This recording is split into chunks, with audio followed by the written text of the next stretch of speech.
already? Okay, good. So just a handful. So this will be a great day. So I'm going to go through about 10, 15 minutes worth of slides. I'm going to let the smart guy here show you the demo. And we're going to save questions for at the end. We're going to give you a good 10 or 15 minutes to ask questions. So just hang on to anything that you might have throughout, and we will be sure that you are well taken care of. So I want to start by introducing the team. Andy Weiser, I mentioned, I am also in Austin, so very close to CTC. I'm dating myself here, but it's been since my Blackboard days since I was on campus. So it's good to be back, and I'm going to let my manager and VP introduce himself. Executive John Floyd, Vice President of Education Sales, also formerly Blackboard, also based in Austin, Texas, but lead and support our field team that supports all our prospects and customers across the U.S. higher education. Thanks, Sean. And then I'll let Ben say hello. Yeah, my name is Ben Mayfield. I'm one of the senior SEs here at Honorlock. Some of you may, or it might look familiar to some of you. I was here about a year ago, maybe not too long ago, and worked with some of the faculty here around the pilot. So worked really closely with Chad there. I do a lot of these presentations around whether it's a demo or thought leadership or working with faculty on specific use cases, which I know that some of the faculty here have a specific one, maybe around labs. So I really hope that we can jump into that today as well. And I also assist our customer success team when it comes to onboarding, implementation, and additional trainings. Sure. All right, and speaking of success, I'm going to let you, a couple other people introduce themselves real quickly. Hello, my name is David Gingrich. I'm the VP of Customer Experience for Honorlock here. I am actually proud to say in some capacity over the last 20 years, I've been working with Central Texas College, worked for about 10 years supporting the nursing programs here, and then also of late been working with the Blackboard team. So really happy to be back on campus. I myself am out of Austin as well. As far as customer experience, what it means to us at Honorlock, it's very simple. Being the best partner that we can be to provide the best platform for you and your students to succeed. I have a question. We have people trying to get into the Zoom link, and they said they can't see anything. Oh. The Zoom link thing off, we sent out. So we would like to track back, please. How many times have been?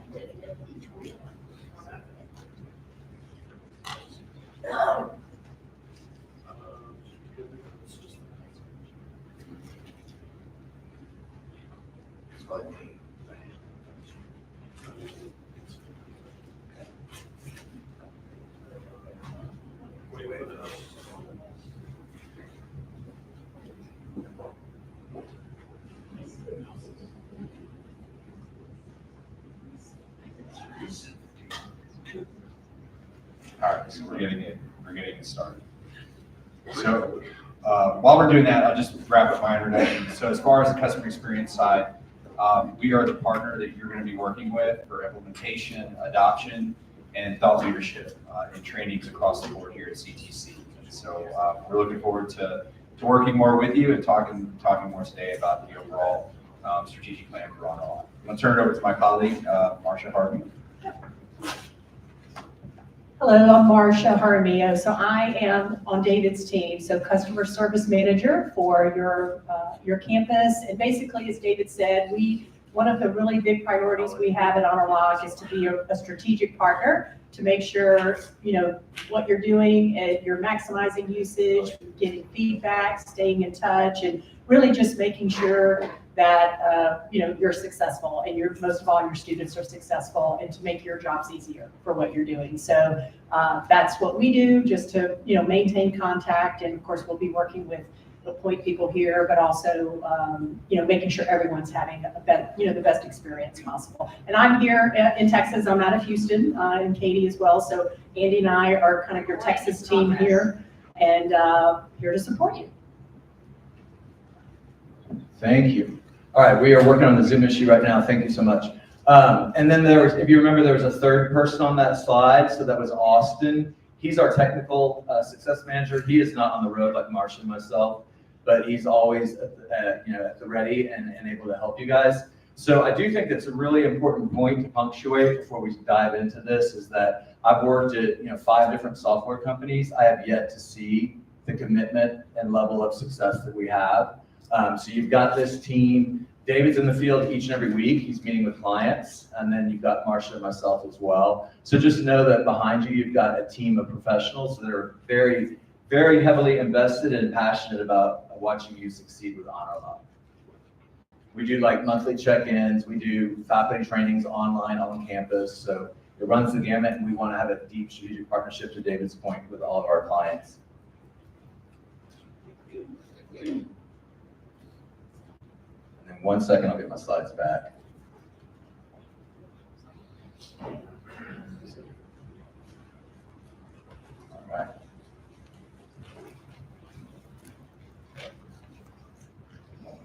Thanks. Appreciate it. All right. So, fun little fact, and probably most of you do not know this. Some of you might, like a Chad or somebody, but for the most part, you don't know this. Honorlock, and I think this is really interesting, was born from students. So there were students at FIU that had a test proctoring situation that was, as John would say, awful. And so they decided, like, we can do better, and they invented Honorlock, which is pretty fantastic. So I want to tell you a little bit about like our how we work and our technology, et cetera. So if you think about proctoring, you've got kind of 2 different flavors that you think about. There's AI proctoring. The upside of that is it's 24/7, it's 365, it's always on, right? The downside of that are flags and false positives, and it doesn't have the human component, so it's going to require a lot of time and burden on the faculty to sift through all of that, and you just, quite frankly, don't have that amount of time by the time that you're spending on teaching and learning. And then on the flip side of that, you've got live proctoring, correct? Okay, and that can be fantastic, but the downside of that is scheduling and not being able to have that immediacy. And then also too, there's a higher cost involved with the humans. So what we do is take those 2 and marry them together for the best of both worlds. And we use AI to help humans, and you're going to understand a little bit more about that in the future slides and certainly throughout the demo. But that's kind of what makes us different and how we stand out and stand apart here at Honorlock. So yeah, the difference really is based on the human being. I think as we build the product, we're thinking about you, and we're thinking about the student and what the student experience should be. We're obviously thinking about academic dishonesty, because we know from our data that about 1/3 of students will try to cheat on a test, right? And so there's a reason why you're looking at this product. We realize that as a student, and we've all been in their shoes, like test taking comes with anxiety. You know, you think back to when you took a test, and a high stakes test, or maybe there were only 2 or 3 tests and you were a type A and your grade really depended on it. We want the students to not have that feeling that they have in other proctoring solutions. Okay, so it's always on. They can get help whenever they need it from somebody at Honorlock. We've done a lot of work with our prep materials and tutorials and things to help students. And not only have we done all of that, but we've also done a lot of training with our proctors on guidance, on counseling, on using empathy, on not being confrontational, and being able to have a difficult conversation, because obviously they are difficult. And then Ben, I'm not going to steal his thunder, but he's going to show you Search and Destroy, which faculty members love, because it lets you go out and sniff the web and get rid of the leaked content. And that happens more frequently than you would think. So I think these are just some high-level differentiators. This is definitely not the end of the list, but it's a great start. And so Honorlock is really designed with your institution in mind. We know that 97% of academic dishonesty cases can be remediated through Honorlock. I mentioned the 1/3 already. 94% of students report that they have a reduction in anxiety. And then we'll talk about the Search and Destroy here in just a minute. And then I think this slide is probably one of the most important slides in the deck. Because when they have trouble, if the student's having trouble or faculty's having trouble, the fact that, and Ben will show you this, that immediately you can get assistance from support or a proctor is fantastic. What that means is they're not coming to you. You're not going to get hammered on the help desk. They're not emailing you at 11:30 at night because the test is due at midnight. They can't figure it out. They're leaning on us, and that lets you concentrate on teaching and learning, which is why you were here. So here's what's fantastic. When the student goes to the little chat, bottom right, or you, within 15 seconds, someone is going to pick that up and have a conversation. 99%, more than 99% of the time, those issues are resolved on the very first chat. And then also the student satisfaction is off the charts with 94%. So just rest assured that we are doing the heavy lifting for you, and we have the technology between the AI and the humans in place to make sure that that student experience at Central Texas College is top notch. This is kind of how this works. I'm going to give you kind of the functional high-level overview. Ben is going to get dorky with you, but we know this is just a sampling based on our data of like 100 exams that are proctored, as you see at the top. So there are going to be certain things that certain behaviors that the AI is going to trigger. Possibly I'm using a phone and the camera can see that. Maybe I cover the camera. Maybe I'm looking at notes, etc. The AI is going to flag that, right? If it's a high flag, it's going to get tossed to the proctor to review. Okay. So example of that, let's say that Tracy is in her apartment and she's taking a test, and someone comes into the room. If they review that and it's Tracy's daughter saying, "Mom, what time is lunch?" Well, let's press on. We're not going to interrupt the test. It's fine. If it's Tracy's roommate and she's saying like, "Hey, the answer to number 1 is C," that's a problem. And then the proctor is going to jump in and intervene and de-escalate that. So because we're using this funnel, and he'll show you the funnel here in just a minute with real data, that 100 tests are only 4 that you would need to review as a faculty member. So it's really saving a lot of time and making sure that your operational efficiency is on point and that you're focused on what you're here for, which is the teaching. And so this is a great example. I mean, if you look at Honorlock, we know that given that same sample, the 100 exams, that you can expect that number 4, and that you're going to spend less than 30 minutes for every 100 exams doing any kind of review. We're going to let you know these are the ones that are problematic. We're going to let you know where to go first, and we'll help you prioritize. So you shouldn't have to do that. We've got the technology in place to help you know exactly where to go, and we will work with you on that after the sale and through the monthly check-ins I mentioned a minute ago. We know that with automated solutions, it is the reverse of that. So you can see the lighter blue. You know, if you don't have what Honorlock brings to the table, you're going to spend well over 5 hours. And I would be willing to bet you that anyone in this room does not have 5 hours to spend reviewing sessions, right? That's not the reason that you chose this profession. It's not the reason that you're here today. So just know that Honorlock can save you a lot of time. Plus, you've got all the support that I've been mentioning. And then the other thing that's great about Honorlock is you have a community. So we are growing by leaps and bounds. It's really exciting to see what's happening. We have over 350 schools throughout higher education that are using. I think with ProEd, we're over 400 logos. So there's quite the community of people that are already using the product that you'll be able to tap into. And then I think this is really exciting, being a Texan and living in Austin and getting to support all these institutions. We now have somewhere around 40 clients in Texas, and that list is growing. I think last year we added 10 to 12 different new Texas clients through conversations like this and deep partnerships. Many of those are community colleges. So South Texas College in the Valley, San Jac, they both went to a full FTE model in the last year, which is a conversation we're having right now with Central Texas College. We've got Odessa and Collin and a number of other community colleges. Not only do we have them using, but we're partnering with them to deepen their adoption of the product. So we are running an integrity tour roadshow. We're running about a dozen of them nationally. 4 of them are in Texas. So we are heavily, heavily investing in Texas. We have a couple days coming up in 2 weeks. That's a full day looking at the product, talking about AI, talking about assessments, talking about using empathy for conversations. So we're doing that with some thought leaders and Honorlock in parallel together. But another proof point, I think, and a great example of the amount of partnership and the amount of investment that we're making in the state of Texas. John and I were at the Texas A&M Summit a couple weeks ago. We'll be at Texas DLA. We'll be at all of the LMS conferences. So we are right there with you, and we're excited about this relationship that we're building here in the state of Texas. And then I'll leave you with this. So I don't know if you're familiar with G2 or not, but it's basically just client rankings. We are number 1 in proctoring solutions, and that's fantastic. The other data point I want you to remember is that number 2 is 20 points behind us. So our customer satisfaction is off the chart. It's very purposeful. It's because we have David and his team working with you guys and Austin, like I mentioned, the technical contact. So we are very, very committed to making sure that you're highly successful and we work with you. This partnership lasts throughout your use of the product. product. And so with that, I'm going to have my friend Ben come up, and we are going to take a look at the software for you right now. Any immediate questions before you get started? And like I mentioned, we'll have plenty of time for questions at the end. Yes?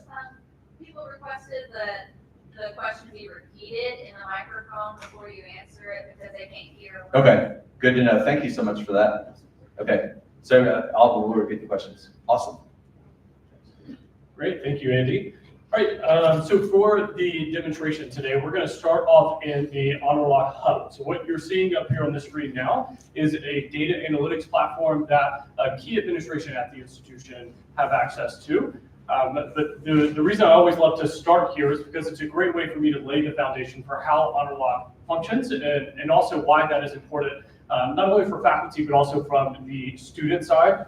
Once we get through the Honorlock Hub, we'll transition into a faculty view of Blackboard. So we'll jump into Blackboard as a faculty member. I'm going to walk you guys through just how easy it is to enable an assessment within Blackboard. We'll talk about our proctoring settings, guidelines, all of that is available there. And then we will also briefly touch on third-party assessments as well, because I know a lot of faculty who are also using third-party systems like McGraw-Hill, SimNet, SimGauge, anything along those lines. We'll make sure that we can touch on that one today. And then once we get through the faculty side, I should be able to jump in as a student, so you guys can see what that entire process looks like as a student going through to authenticate and then take that assessment in a proctored environment. And then we'll come back and review our results once we have submitted that. All right, so I'm going to be using my hands here on my computer, so I might need to put the mic over here for a second and kind of bounce back and forth there. But I should be able to talk loud enough throughout this so you guys can hear me. Can you guys hear me okay without the microphone? Okay, awesome. All right, so jumping into the Honorlock Hub. So within the Hub, this is, again, a data analytics dashboard. Key administration have access to this. This is going to be where you can find all of your data as it pertains to proctoring. So you can come in and see how many total exam sessions, how many flags. They're not going to be able to hear you online without the mic. Without the mic? Yeah.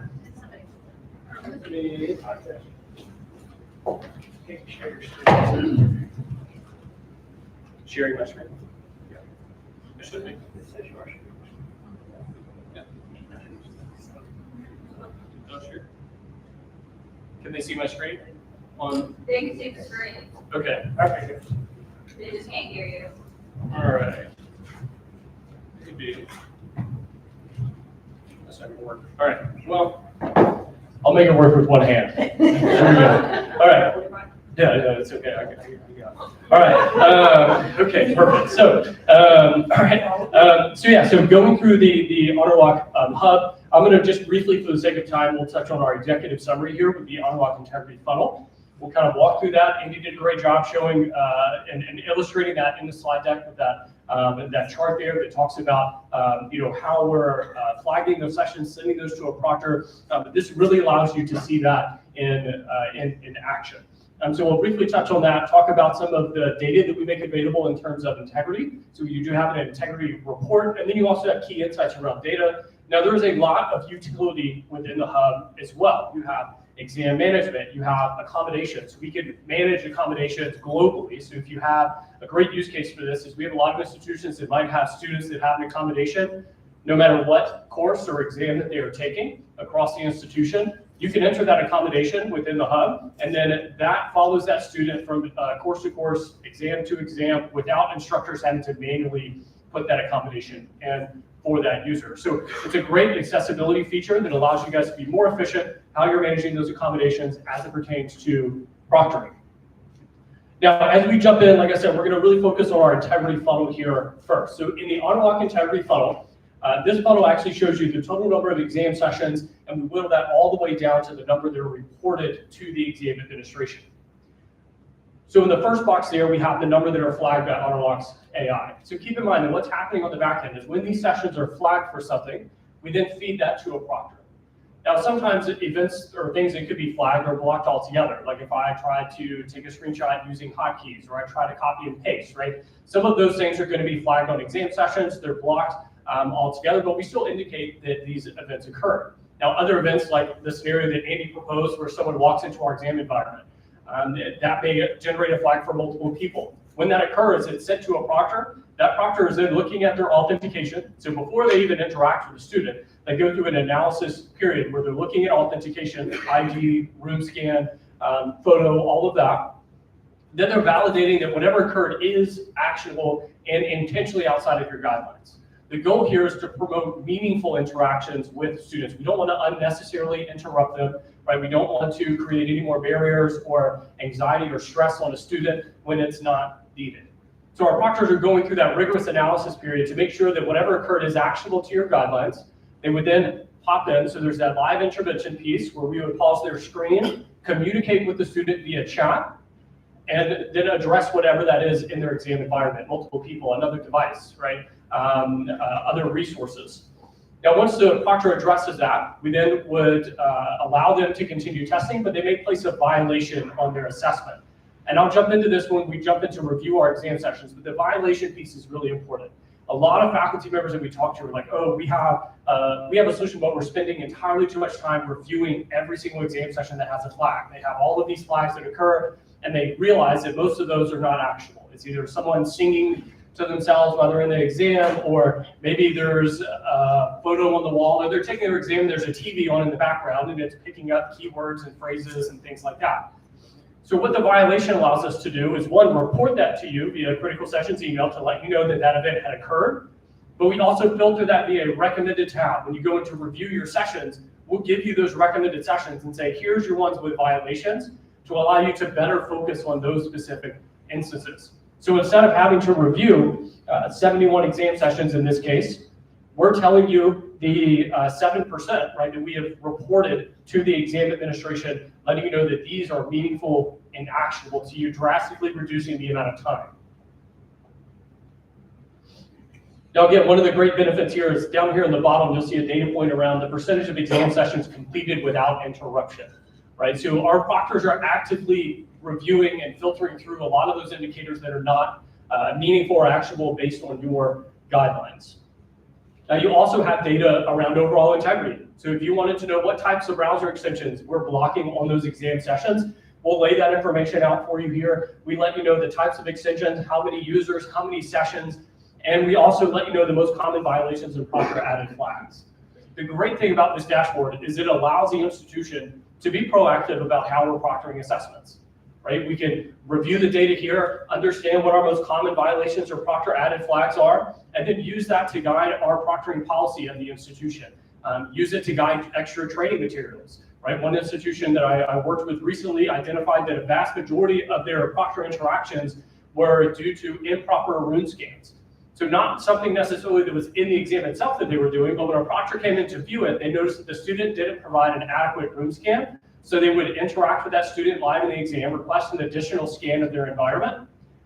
So when they saw that most of those proctor interactions were related to that, they provided the students with better information so that they were able to better set expectations around how to do an adequate room scan up front, and then lower the number of proctor interactions in those exam sessions.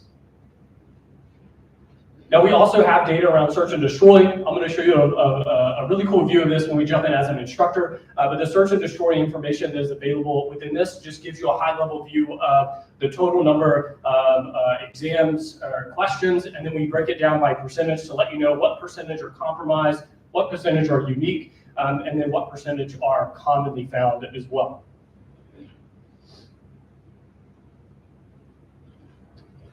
All right, so we're going to go ahead and jump in as a faculty member. So I'm in Blackboard here. Honorlock integrates via LTI, so that LTI is already there. Now, you create all of your assessments within Blackboard. Now, in terms of enabling that, in your Blackboard exam, when you create that exam, you would just go into your test options. There's an option to configure proctoring. You would just turn on Honorlock proctoring there. We'll automatically take you in to configure your proctoring settings from that page. Or you could come in and configure proctoring and then go do something else that you needed to do. If you wanted to configure the settings at a later time, you could always do that and jump right into the LTI. Now, when you're coming into review, session results, and all of that, this is where you would go to do that. So everything is in one place, your settings, your results, all of that is within the Honorlock LTI. Now, like Andy said, one of the great things about Honorlock is we do have that 24/7 chat support. That is available for students and for faculty. So if, as a faculty member, I have a question about a flag, or I have a specific question about a certain incident or a setting, you have access to reach out to our support at any point in time. Again, it's all, just like our support's available 24/7, our proctors are also available 24/7, 365. I know that you guys have a very large student population that is in the military. I was in the Army myself actually for 8 years and started school while I was in the Army. So I know that, it's challenging to, be in active service and trying to take classes. You can't necessarily do that on a normal schedule. And so the great thing about Honorlock is you don't have to schedule these assessments, right? They can come in whenever they're ready, where they're comfortable, and take their exam and have access to the support. Our proctors are available. All of that is 24/7, 365. So jumping into enable our assessment, I just click enable there. That's going to take me right into my settings page. So from this point is where we would configure our email notifications. So Honorlock does send those critical sessions emails out. So this would be an email notification anytime there's a violation attached to that session. So when I enable that exam, the email will automatically populate into this field here, or you could also add additional emails to that as well. Now down here we have our proctoring settings. So one of the really cool things with Honorlock is that you can set this up to meet whatever use case you might have. So you could use it for your online use case. You could use it for the in-classroom use case. Right? We can set this up to record a webcam, screen, web traffic. We have our authentication steps like test taker photo, ID, and room scan. But you can easily turn these off based on your specific use case. So if this was in class and maybe we didn't want that, but we just wanted to record their screen and then lock down their browser, we could leave browser guard on, record the screen. They could go in and this would fit really great with an in-class use case. Now for the online assessments, we could record the webcam. We have all of our authentication with test taker photo, ID, and room scan. And again, you can have browser guard, which is going to limit them to exam content and allowed site URLs.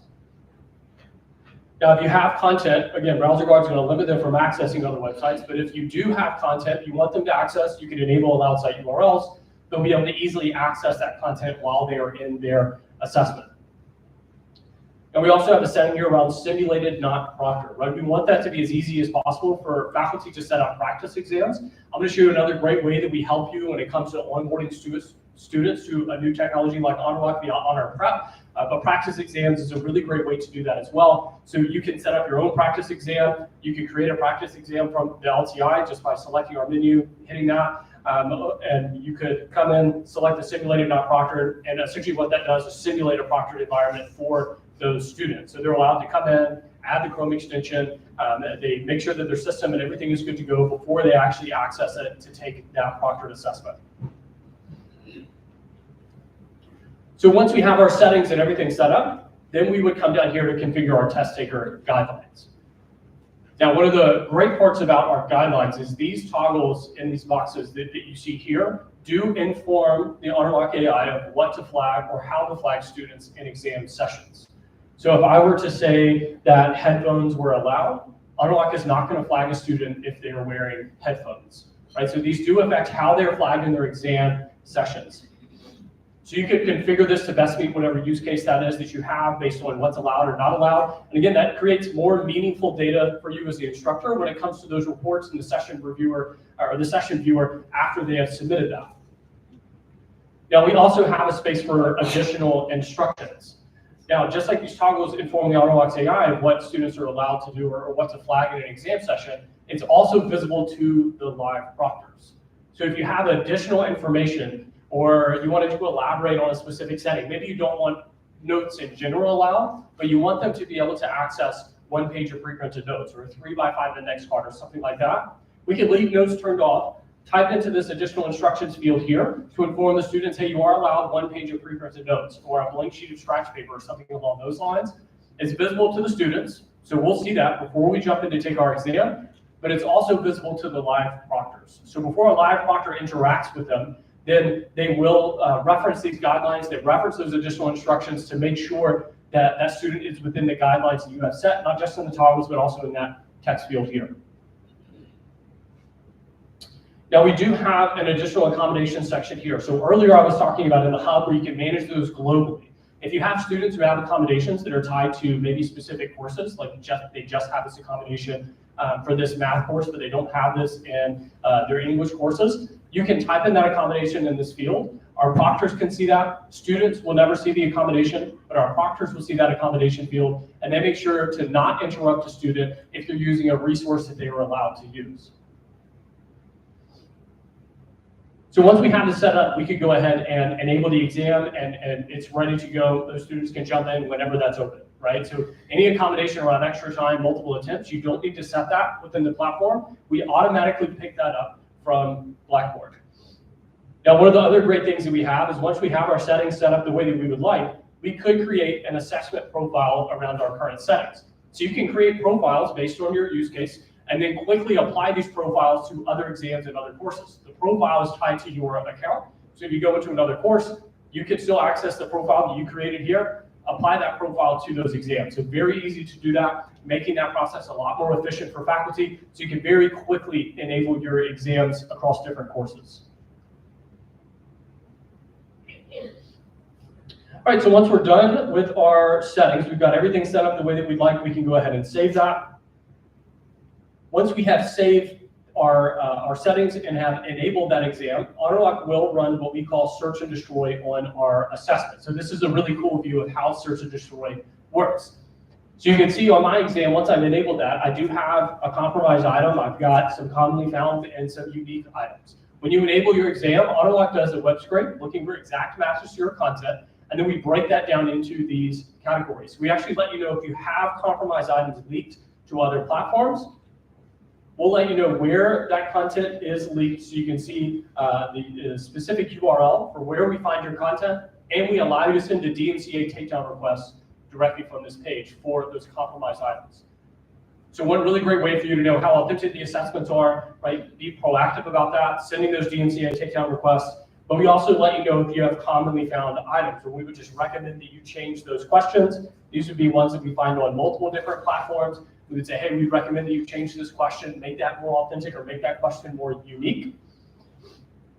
Now you can also rerun search and destroy. So every time I come into this exam and configure a setting and hit save, or I enable or disable an exam, Honorlock rerun search and destroy. So this isn't like a one-time run it and done. You could rerun this. You could send a DMCA takedown request, change your questions, rerun search and destroy, and be able to see this data refreshed after you have sent those DMCA takedown requests.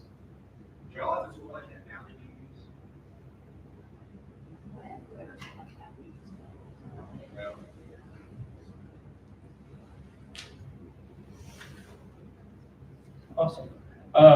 So once we have our assessment enabled, now you're probably looking at the 35 violations and the 28 pop-ins. Before we jump in and actually see all of our violations here, I'm going to transition into my test taker browser, that student view Blackboard, and we'll actually jump in and take an assessment as a student.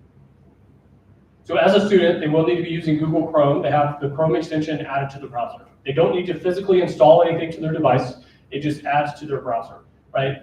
The great part about that is we work with Chromebooks, right? Mac, PC, desktop, laptop computers, anything like that. They just need Chrome, add that Chrome extension to the browser, and they are good to go.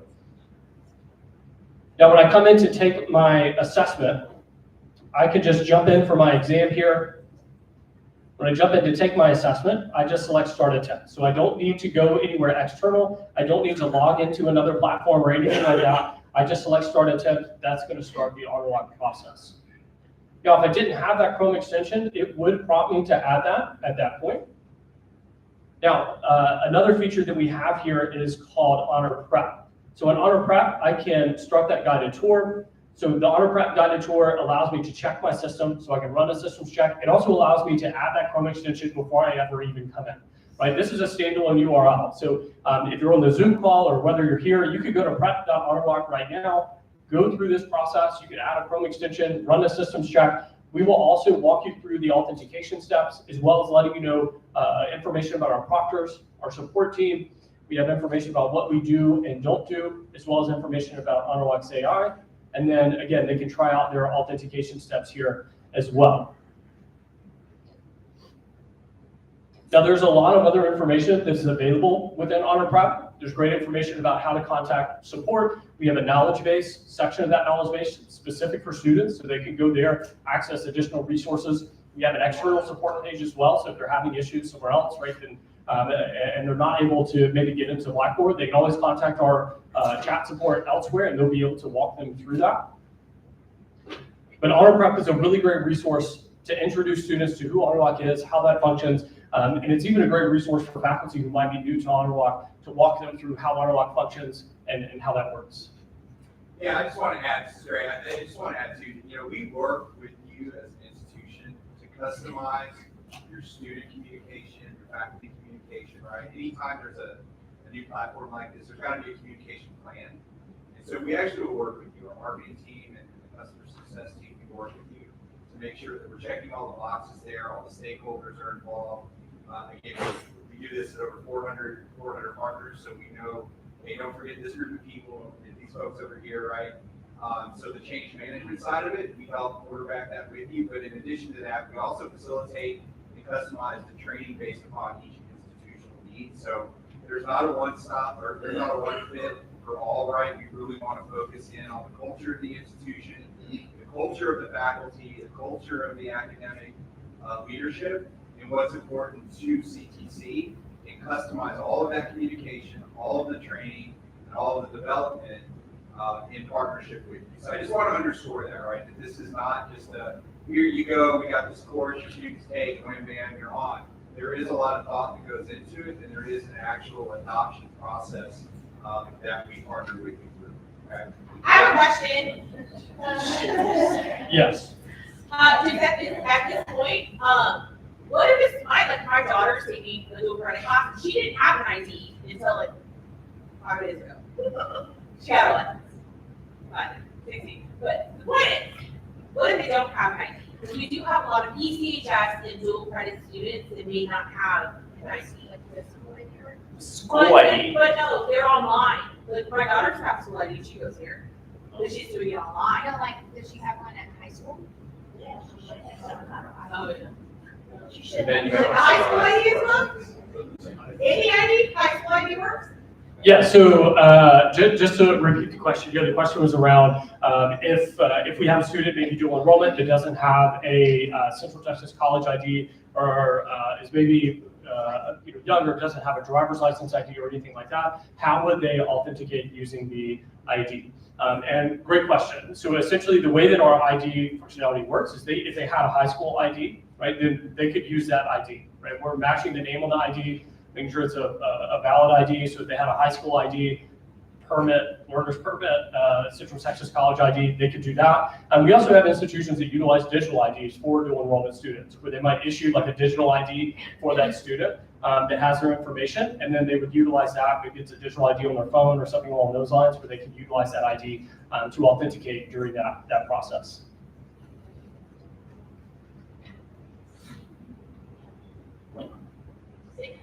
Awesome, perfect.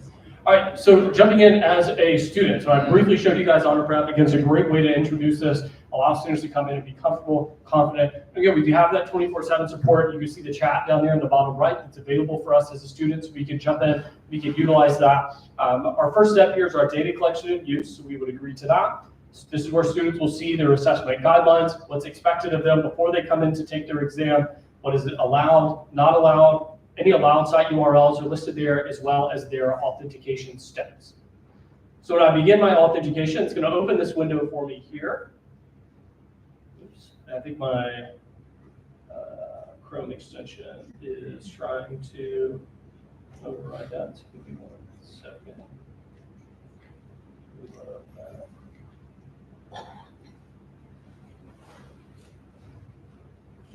There we go. So you can see I have ChatGPT as a Chrome extension on here for demo purposes. I don't use ChatGPT.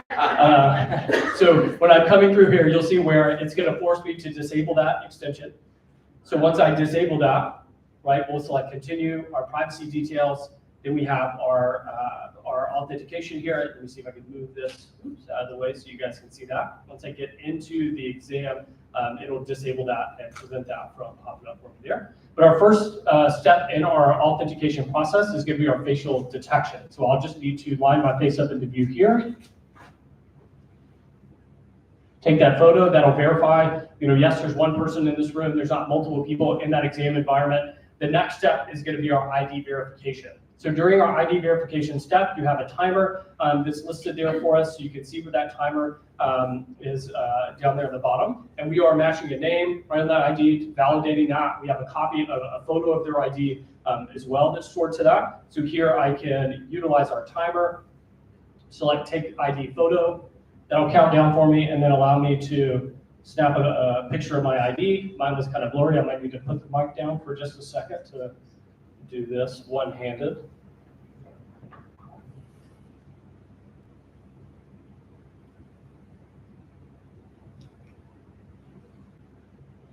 There we go. So it's matching the name on the ID up to the name within the system. Now,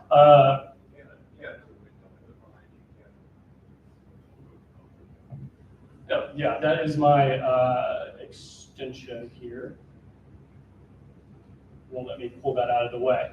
But I would just, I have some other extensions on here, so let me turn my ChatGPT one off so we're able to jump into that. So it's not blocking your view. I might need to reload this to make that. I think this ChatGPT extension had an update or something that's put this sidebar on my window there. But essentially, right, when I come in for the authentication here, so you just saw me go through the ID steps there. So I had the ID, snapped a photo of my ID, and then we go through our room scan instructions. Now, one of the great things about the ID process is a recent enhancement that we made is if my ID fails multiple times, right? So maybe I had a name change, or maybe I'm in the military or recently had a name change to my military ID. It may not be an exact match for what you guys have for me in the Central Texas College system. Or, you know, it's too blurry of a photo or something along those lines. If my ID does fail, I am presented with more options where I can actually use my mobile device to capture a photo of that ID live, upload that, verify that ID for me, and allow me on to the next stage, which would be room scan. Now, I could also reach out to our chat support team, and our chat support team would be able to come in and manually verify, manually authenticate those students if they run into issues. So our support can come in, manually verify them, or they also can use their phone to upload that. Now, the last step of this is going to be to share my screen. Once I share my screen here, I can focus on my test window, start my assessment, and you'll see that forces my window to full screen, and then it's going to allow me into my exam. So once we go through the authentication, I jump into my assessment here. We have our student toolbar down here at the bottom, so students can see their assessment details, their calculator. They can see their webcam that's listed here as well. They can minimize that. Again, they have access to that support while they're in their assessment as well. Now, while they're in their exam, there are some things that Honorlock is going to block altogether. We let them know they're not permitted to complete those actions. So if they right-click, if they try to copy and paste, if I were to try to take a screenshot, right, it's going to grade my screen, let me know I'm not permitted to do that. I can't interact with that content at all until I have acknowledged that I'm not permitted to use hotkeys, continue, and come back into my assessment. Now, one thing to keep in mind here is once we gray out the screen, they cannot move forward, right? Their page is grayed out, they can't capture the content, but the timer on their assessment is still running during that period.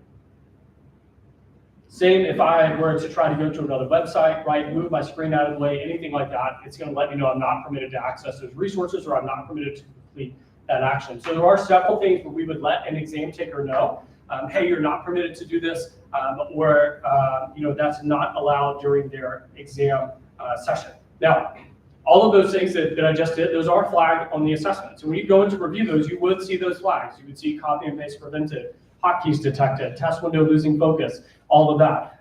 Right now, my face is going out of view repeatedly, so it's probably going to pause me here. But there are flags that occur that might occur on the back end, right? So they're not immediately visible to an exam taker. These flags occur. We then send these sessions to a proctor. So that proctor is reviewing that on the back end, right? So we're making sure that this is meaningful, this is actionable. Some of those flags would be for things like speech, right? Because most of the time you're going to have students might just be singing to themselves and things like that. So we're not necessarily going to interrupt them unless in your additional instructions you said absolutely no singing allowed. And then in that case, the proctor might come in and interrupt them. But other things, and a really great, this is one thing I'd love to demonstrate here, is Apple Handoff. So Apple Handoff, I have an iPad up here and I started interacting with that device. So you notice it might be a little cut off, but down here in the very bottom, there is a Chrome icon. So my desktop Chrome icon, when I interact with this device, Apple handoff icon is present. Honorlock's AI immediately flags that.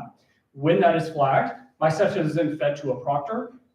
That proctor would then view my session, right? They would say, okay, that is the person who's using that device, and they may pop in to briefly pause their exam session. This is great. So we've managed to misbehave just enough to get a proctor in here. I'll probably catch a violation for that, or if we're talking to a group of people during my assessment here. So Winnie's one of our live proctors. Winnie's great. Winnie, we got you on the screen here, so feel free to say hello. Winnie can hear everything in my exam environment, right? She can see everything in my exam environment. Yeah. She can see everything in my exam environment, right? So she'll be able to address that, which one of the great things, our proctors are trained de-escalation. They work with educational psychologists, right, to identify maybe a student's very stressed, right? Maybe there's some anxiety, anything like that, right? They'll work to de-escalate that, make them feel comfortable, offer support, right? That's really their main goal in this. But also addressing what it might be in their exam environment that's outside of the guidelines. So when he's letting me know here, hey, it appears as though you have an unauthorized device. She's going to instruct me to power that off, place it out of reach, and then Winnie might actually request an additional room scan if it is turned on. Hopefully she doesn't force me to do a room scan for you guys today, but she would request a room scan, and there you go. So Winnie's letting us know exactly what that would look like, right? So she may request an additional room scan while she's in her exam environment, or sorry, while I'm in that exam environment. Once I do that, I can chat back to our proctors here, so I can let Winnie know, hey, I've done that. I've done my room scan. Thank you here. I can chat back to her. That entire interaction takes place via chat. So we chat with our proctors, chat with the student. We chat back to the proctors, and then they unpause us and allow us to continue on in that assessment. Now, what we don't see is that Winnie very likely just placed a violation on my assessment. So as a student, I submit my exam. Honorlock closes out. I'm good to go, right? So Honorlock closes. I'm good to go. I can go about my day or jump into my other courses. Now, on the faculty side, and let me minimize this so it's not in our way here. So on the faculty side of things, when I'm coming back in, let's say that for that example, we just got an email letting us know that there was a critical session tied to that exam. So we're alerted to that. We want to come back in to review that. We jump into the Honorlock LTI within our course, hit results. That's going to populate all of our student results for us. So in this list, I can see all of my exam results, every exam that a student has submitted. We can filter these results. So if you said, hey, violations are actionable to me, but I also want to see every exam session that was flagged for a secondary device, or every exam session that was flagged for multiple people, or anything along those lines. And you could filter those on your own within that filter section. But the great thing about this, the way that we present that information is via the recommended tab. So you could jump right to the recommended sessions tab. We see the exam that we just submitted listed there for us. So we have all of our information. These are our recommended sessions. We've already filtered that down to say, hey, these are the ones that are more actionable than others. We would recommend that you review those. Again, we want to lower the amount of time it takes you to review sessions, right? And so one of the ways that we do this is through the recommended tab. The other way is we give you a lot of that information before you actually even jump in to review the session. So when we select our dropdown, we're telling you this is the information that our proctors found in that exam, right? Here's the violation. It was for a secondary device. These are our automated flags on the right. So we know that they were flagged for speech, test when they're losing focus, all of those things. But I know as a faculty member, when there's a violation, that means that a proctor came in, a proctor verified that they were outside of the guidelines, and they interacted with that exam taker. So that is the most meaningful piece of information that I want to confirm when I'm reviewing our exam session. So when I jump in to review that, I already know what I'm looking for in our exam session. So we have our violation listed here. We can jump into review that exam session. So when I come in here to review our exam, let me pause this for a second. So when I jump into review my exam, we'll see our webcam, our screen recording, all of that is tied there. Their ID photo, profile picture, all of that information is available within the session viewer here. You can even see where their ID photo failed. You have their authentication, right, speech detected during that. But we have our violations and everything timestamped for you, so you could jump right to the moment in time to when those incidents occurred. So we could jump right to when that violation occurred, where we had that live pop-in interaction. You can see all of that play out on that screen. So very quickly, you can jump in, validate, okay, here's a violation, this is meaningful, this is actionable. And then you can take that information and download that. You can share that with faculty, with administration if you needed to do that. The chat is also available for the exam taker, so you can view the live chat, see everything that's spoken between that proctor and that student. We also have the transcript that's available. There is audio here. I just have that muted for us today, but there is audio, so you could also review the audio for that. So a really great way for you to come in and view that session, validate what happened in that exam session. Again, all of this is stored directly within the Honorlock tool for faculty.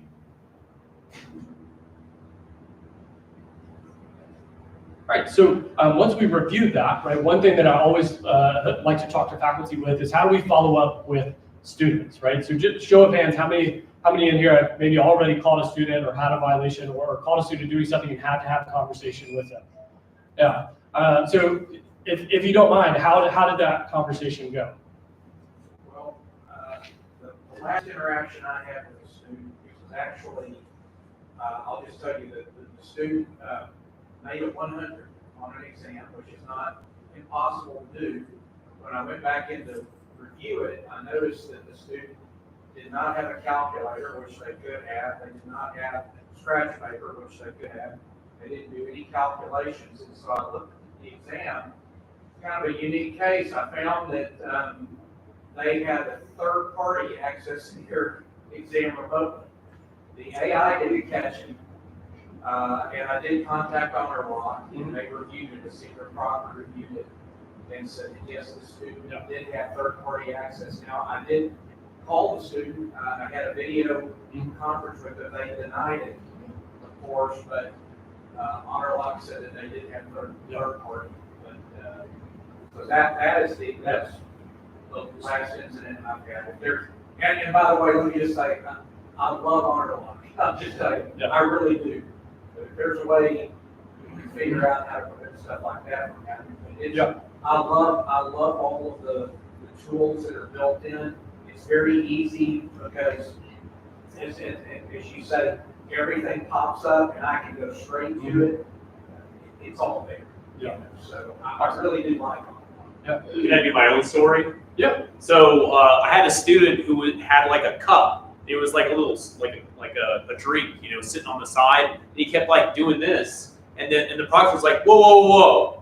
Like, look, what are you doing? What are you looking inside your cup for? He's like, it's a cup. It's got fluid. But I mean, that's what it is though. I mean, they look for anything. I mean, you think, oh, well, maybe he wrote it on the inside of the cup. Maybe he did. Let's check it out. You know what I mean? So even those silly things, those are important too. Right. So yeah. Well, and that's thank you guys for sharing that. But in terms of like the conversation that you had,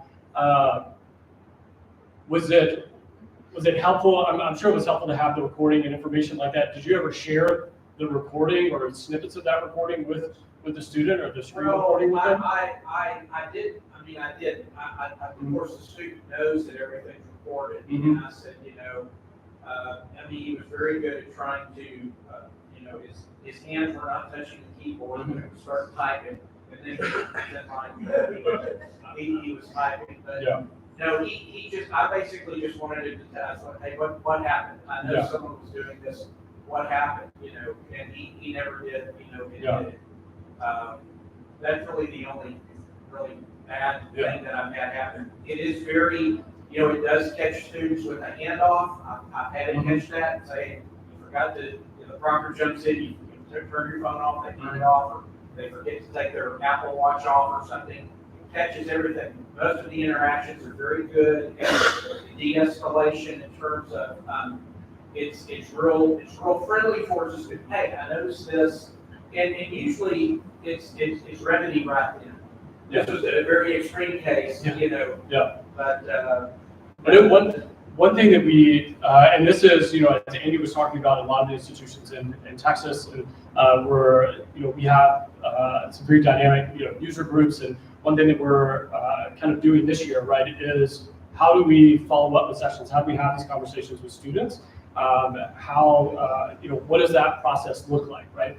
Because I know sometimes, right, having that conversation, usually approaching a student and saying, hey, you were cheating, their immediate reaction, right, is, no, I wasn't. in general. But we really want to try to make that as easy as possible. So there are other things we're working on to enhance that ability. I know one thing that we currently have is just to make it easier, more efficient, is being able to email the student directly from within the LTI. So you can email them. The subject line is that exam, drawing their attention to that and saying, hey, there's something happened here that we need to discuss. And I think I know we wanted to leave some extra time here for. Okay, awesome. Yeah, so the other thing that you guys do have as well is a summary report. So you can easily view this information, summary report. You have access to that, view that. You can export that, print that off as a PDF. Gives you all of your exam sessions filtered by most critical, right? All the ones with violations are at the top here. So you have access to the summary report. Again, you have your filters that are located there. And really quick, right before we jump into the question piece, I do want to touch on the third-party assessments. Right, so if you're delivering an exam outside of Blackboard, maybe McGraw-Hill or SimNet or Cengage, when you're coming into Blackboard, you have your exams created in the third-party platform. You would come into Blackboard, go into the Honorlock LTI. Right here in this menu, you're going to select that, select register a third-party assessment. When I select that, it's going to take me to, or automatically create that third-party exam where I can configure that. We can see I already have one configured down here, so I'll kind of show you what that looks like already set up. So in our settings here, the only thing that's different with a third-party assessment is the admin settings portion. So under the admin settings is where you let us know what that exam is called, right, in the third-party platform. We want those names to match. Because when a student comes in to take it, they actually click on Honorlock in Blackboard in their content menu. They find their exam on their Honorlock dashboard, and they launch their exam from that point. So you want to make sure the assessment name matches. Then you have a start and end date, and then you're able to select your exam platform. So here I have because Lumen is a platform that I have access to. It's an external platform, so I have my own login for that. If you have students that have their own login, so they have their own username and password for Cengage, you could just select Cengage from the dropdown, and we'll automatically populate that URL into that space for you here. Now, if your students are accessing this via Blackboard, meaning you have a deeper integration or they have an SSO, students are not logging into the platform, then we simply just select access from the LMS. Once we select that, we can name our platform so the student sees it, right? And this just helps the student know where they're going, how they're accessing that exam.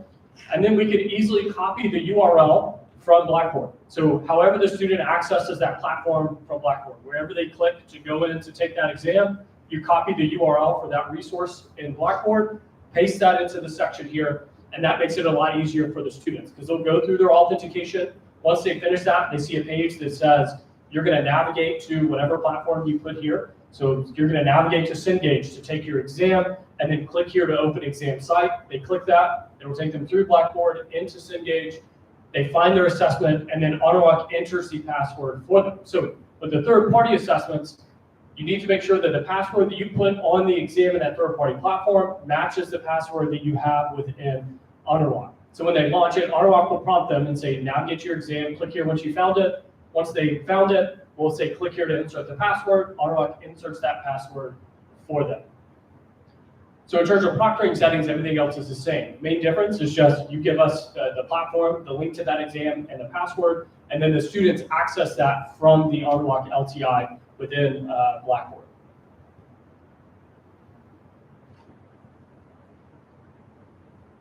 All right. Yeah, we're good for limited questions. Yeah, questions.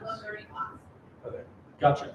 Perfect. Yeah, so we could go ahead and that pretty much sums it up. And I know you guys have, will possibly have some questions around verification and things like that. So we could go ahead and turn it over for questions. And I know we have some people on Zoom as well. So I'll see if I can monitor the Zoom chat for us. And then also, if you have a question, please raise your hand. I'll call on you, and then I'll repeat the question here, and then we'll get to that. Yes. You're supposed to know your competition. That's it, MRKG 2333. What will your competition say is your weak point? Because I have to listen to other people. I'm ready to buy y'all. What is competition going to say that is your weak point? All right, so the question here is, what would our competition would say is our weak point? That's a great question. I don't think that I've ever gotten that. I know our competition's weak points. But I don't think I've ever or heard what our weak point is. John or Andy, you might have a better articulated response to that question. Yeah, I would say that 24/7. There's no scheduling. A lot of our competition does scheduling. These are all strengths, not weak points. I'm heavy on the strength stuff here. I don't have a well-articulated answer. And microphones are also my favorite thing. I would say one of the challenges that we actively try to address is finding the balance between things that introduce more friction to the student experience and 100% academic integrity. So it is possible to cheat through Honorlock. 100% possible. It's possible to cheat through just about anything. And so in evaluating whether or not we make the 100% you can't cheat through it machine, we try and balance all of those decisions on, is this going to make it a very difficult and arduous experience for 100% of students? And so there are things that we could be more strict, and given a particular environment we are, but there are ways to cheat through Honorlock, just like there's ways to cheat in class. And that's probably what folks would, I think, point out. If you're on the web, you can see different ways to cheat through Honorlock. Some of the decisions that we've made in higher education, for example, is like we don't kick students out of exams because if we kick students out of exams, one, we could be wrong, right? They could not be cheating. And then we've caused a support issue for the faculty and for the institution. We've, upset a student. But on our professional education and certification side of our business, we do things like that. So I would say that balance is probably the biggest one. And then sometimes we get beat up on price, just to be completely honest. But I would say for that, it really does, it is a balance on, really, there's a couple of things there. One, we do a whole lot too, as Ben and Andy mentioned, saving faculty an enormous amount of time compared to our competitors. But then also, we do one thing as a company, and we strive to do it really, really well and make strategic investments in our people, our training, our certifications, to know where we're always bringing you the absolute best service, taking the support burden off of y'all, and being a responsible company that's here next year to serve you and your students going forward. Thank you. Well, I'm ready to sign up. I'm not going to other presentations. Make sure the folks on Zoom heard that. So ready to sign up. Yeah, in the back. Rick Oyster, Communications. We've had an instance where a student completed a midterm in 5 minutes. How did they do that? And two, I'm assuming that's third course, that would automatically I don't have any idea how to do that. Would Honorlock just come in and say, it happened in 5 minutes, or several question tests and it's done and out there? What would be the intervention for that? Yeah, so that's a great question. So they would within. Yeah, that's right. So if a student was able to finish an exam in 5 minutes, or they had an example where the student finished an exam in 5 minutes, they know there's no way that they could have done that without some outside help. So what would Honorlock do in that situation? So we currently wouldn't necessarily flag them in the exam if they were going too fast, right, or answering questions in too quick of a time frame. Usually we're flagging other things that would happen. Now, in that scenario, they may have, it sounds like they had to have had some capabilities to copy and paste or to access other resources or something along those lines, right, to be able to do it that quickly. So Honorlock it does block copy and paste, right? So they wouldn't be able to necessarily copy and paste in there. There should be other things that would likely be flagged or could be flagged in that exam environment, but we wouldn't necessarily flag an exam session because it was completed too quickly. Not yet exactly, but that use case is interesting, right? It brings up a good point. And this is one thing that we constantly do, look at things like this, where we go out to current clients and faculty who bring us ideas, right? And then we take that to the product team and say, hey, here's an interesting idea. Student goes through, we have question tracking. We know, like, hey, they went from question 1 to question 40 in 3 minutes. Maybe something's up here. Maybe we want to flag that and prompt the proctor to come in and review that. So I imagine that's something that I know I'll bring to the product team and have them evaluate. But currently, we wouldn't track like how the length of time that they're in the exam wouldn't result in a flag or anything along those lines. Can I pick up that? Yeah. Off that real quick. Even in our math labs with we proctors, they are never going to not let a student finish. They are going to let the student take the test. It is not they're not going to argue with the students or do anything like that. They're going to flag it, they're going to mark it up so that we can make informed decisions on how we want to go through the academic integrity issue. So they will never say, oh, we're cheating, you don't get to take the test.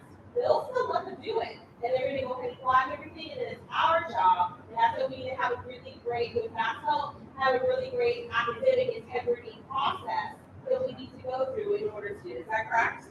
Yes. Right. Yeah. All right. Real quick.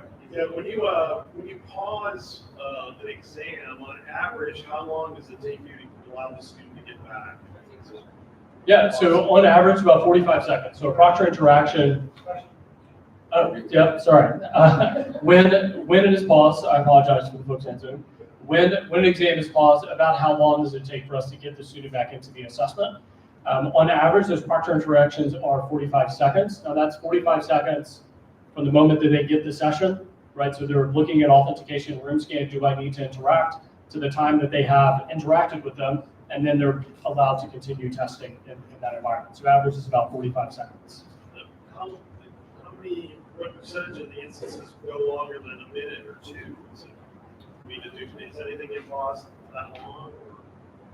I'm sure typically not longer than a minute. We could get that data though. I could tell you. I'm just curious because it was delayed for a couple of minutes, and the student said, well, I didn't get to finish the test because they were busy analyzing this, and they found out that I was actually perfectly legal with what I was doing. Everything was fine, but they locked 3 minutes off the test and I didn't finish. Just wondering how often that might happen. Yeah, so the follow-up to that was around if you have a student reach out and say, hey, I wasn't able to finish my exam because a proctor interacted and they took time away from that assessment. I would say if there's nothing in the environment that a proctor has to address, then the student is never even paused. So if they weren't doing something, then they're never even paused. Or in a case where a proctor might not be 100% certain, right, with Chad's use case, where it's like that person keeps looking in the cup. It's a very quick, hey, can you show me the cup? Cool, you're back in. So I would say that would probably likely never happen, where you have someone who wasn't doing anything actual in the exam and had a proctor come in and keep them for more than just a few seconds. Yeah. All right, next question. Yes, ma'am.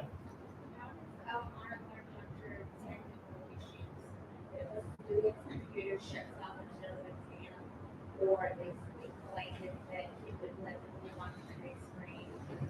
So, I did not unlock the tech that unlocked it for the instructors to verify. Awesome, great question. So the question was, how would Honorlock log or detect if a student had technical problems during the authentication or while they're in the assessment, and how would we verify that that actually occurred and present that information to faculty? So we track several different things while they're in the exam. If they lost network connection, you'd see that in their exam. Also, when you go in to review the assessment, likely they have a poor network connection. There's a message there that says, hey, this student had a poor network connection.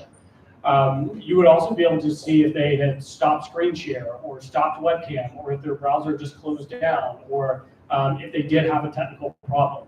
Generally, if they have a technical problem before they get into the assessment, they are reaching out to our chat support, and that support is tied to the session. So we tie those chat support communications to that exam session itself. So if you have a student say, hey, I couldn't access for X, Y, and Z, they should have a chat support transcript tied to that. And so you'll see where we verified, hey, maybe they had an issue accessing it, or you'll see where we worked through that problem to find a resolution for them. But all that information is tied to their exam session. Yes, sir. I got 3 questions.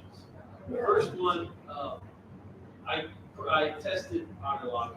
One of the things I encountered, I had a student that had earbuds in, but her hair was covered, so you could only catch a glimpse every now and then. Have you considered putting anything in the test settings that says that your ears have to be visible so that we can see if they've got earbuds in or not to detect that? Because I know the earbuds are hard to detect. Yeah, so first question was, they have a student who was in, they were wearing earbuds, but the hair was covering the earbuds. We considered maybe putting something in there that informs the student that their ears need to be visible. So we actually would allow or kind of lean on the instructors to do that, either via the additional instructions there to say like, hey, make sure your ears are visible, or show your ears like during a room scan or something along those lines. Because in the event they're flagged for something else in the exam, a proctor comes in and sees that they didn't do that, and they may pop in and say, you know, hey, can you show me your ears, or something along those lines. Yeah.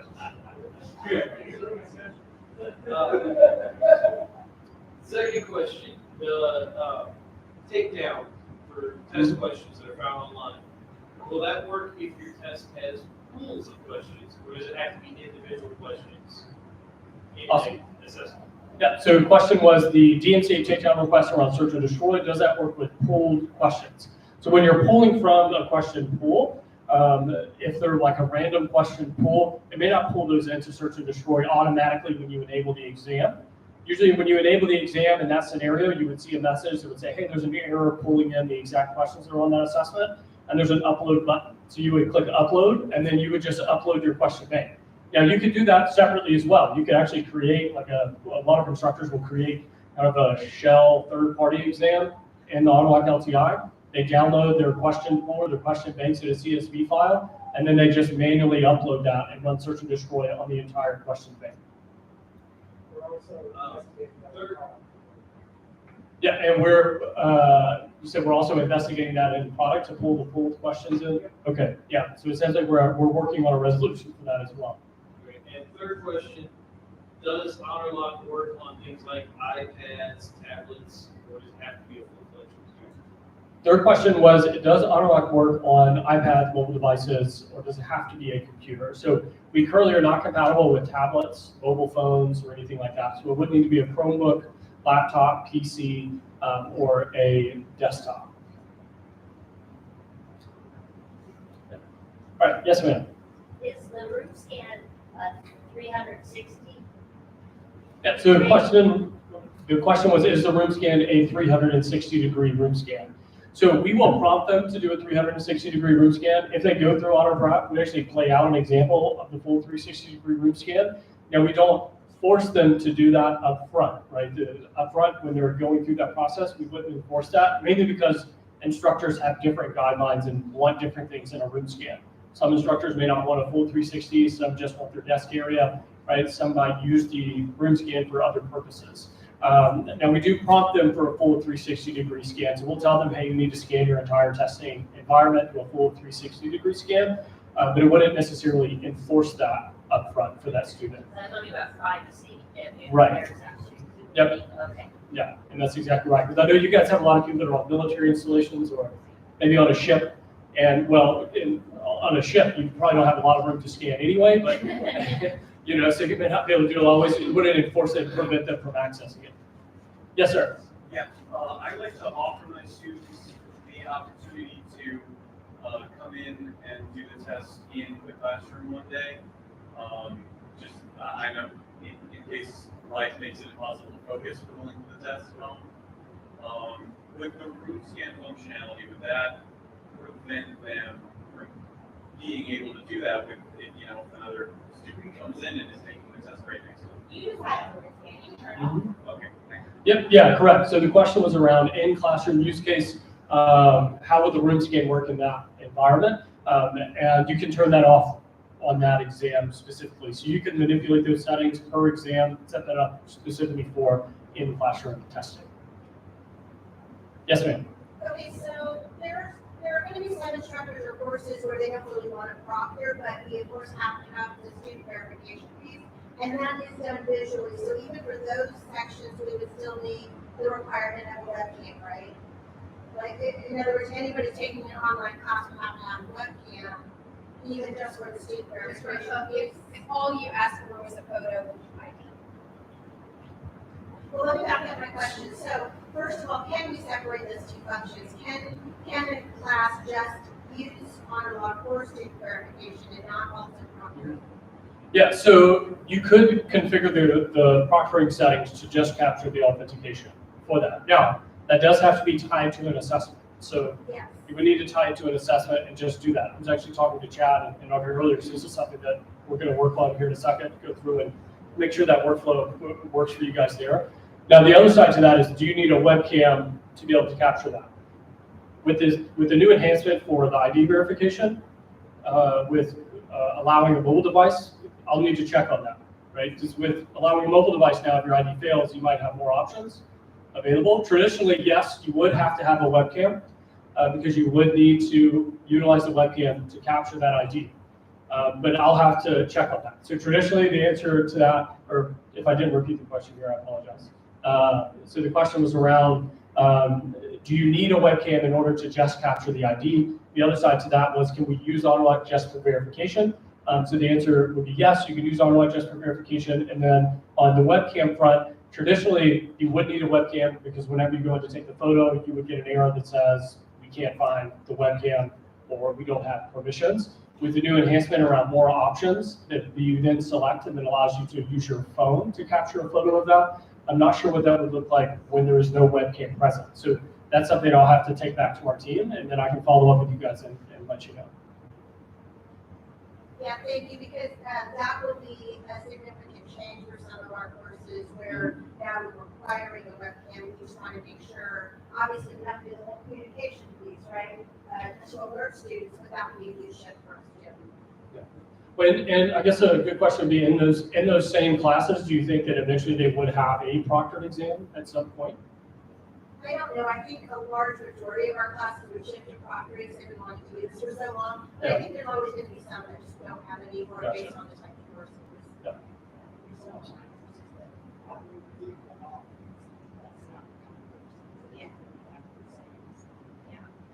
Yeah, because I guess if the same students are taking, this class and they don't require proctoring, but they're just using it for the verification, so we don't require a webcam, but there's likely another class that does, using it for the proctoring piece where they would need a webcam in that event.